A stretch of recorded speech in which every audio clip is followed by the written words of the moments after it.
লন্ডনের মিটিংটা নিয়ে উপদেষ্টা পরিষদের মধ্যে একটা চাপা একটা বিভেদ এবং একটা বিব্রতকর পরিবেশ ছিল, কারণ এই মিটিং যে হবে এটা নিয়ে সবার সাথে আগে ডিসকাস করা হয়নি।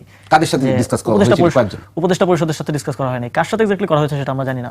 মিটিং হওয়ার পরে অনেকে, মিটিং হওয়ার আগের দিন না 2-1 দিন আগে হয়তো আমরাও জানতে পেরেছিলাম যে এরকম একটা মিটিং হচ্ছে। তো সে সবকিছু ফিক্স হয়ে যাওয়ার পর, তো মিটিং হওয়ার পর আমাদেরকে একটা আপডেট দেওয়া হয় যে সেখানে জাস্ট তাদের মধ্যে ইয়ে হয়েছে, তাদের মধ্যে কুশল বিনিময় হয়েছে। কিন্তু আমরা এই মিটিং এর আগে এবং পরে আরো কিছু মিটিং এর ব্যাপারে পরবর্তীতে জানতে পারি, যেটা খলিলুর রহমান মিটিং এর আগে তারেক রহমানের সাথে মিটিং করেছিলেন, হয়তো প্রিপারেটরি মিটিং। সাধারণত এই ধরনের মিটিং এর আগে একটু আন্ডারস্ট্যান্ডিং হয় যে কি নিয়ে আলোচনা হবে বা টকিং পয়েন্ট কি।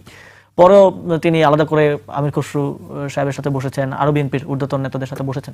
তো সেখানে কি আলোচনা হয়েছে, সেখানে নির্বাচন নিয়ে কোনো আলোচনা হয়েছে কিনা, কোনো ডিলিংস হয়েছে কিনা, দ্যাট উই ডোন্ট নো। প্রধান উপদেষ্টার প্রেস সচিব সে তো মন্ত্রী পরিষদের বৈঠকে থাকতে পারে না, কিন্তু শফিক সাহেব কিন্তু বলছেন তিনি থাকতেন সেখানে। তিনি মন্ত্রিপরিষদের বৈঠকে থাকতেন। আমার জানা মতে তিনি এই যে মন্ত্রিপরিষদের বৈঠকে কি সিদ্ধান্ত হচ্ছে সেটা প্রেসের সাথে কিভাবে কমিউনিকেট করা হবে সেটার জন্য তিনি সেখানে থাকতেন, তিনি সেখানে নোট নিতেন, এবং মিটিং এর পরে আমরা 5 মিনিট ডিসকাস করে নিতাম যে প্রেসে আমরা কোন কোন জিনিসটা বলবো, কোন কোন জিনিসটা বলবো না, কিভাবে আমরা অ্যাড্রেস করব, সেটা তিনি সেখানে বসে নোট। কতটা নির্ভর করতেন প্রফেসর ইউনূস তার উপরে, মানে তার প্রভাব কতটা ছিল প্রফেসর ইউনূসের সঙ্গে? প্রেস সচিবকে আমি মোস্টলি দেখেছি এক্সিকিউটিভ কাজগুলো করতে, তাকে কোনো নীতি নির্ধারণী সিদ্ধান্ত গ্রহণের ক্ষেত্রে ইনফ্লুয়েন্স করার ক্ষেত্রে তিনি করেছেন কিনা আমি জানি না, বাট আমি সেভাবে আমার চোখে পড়ে নেই।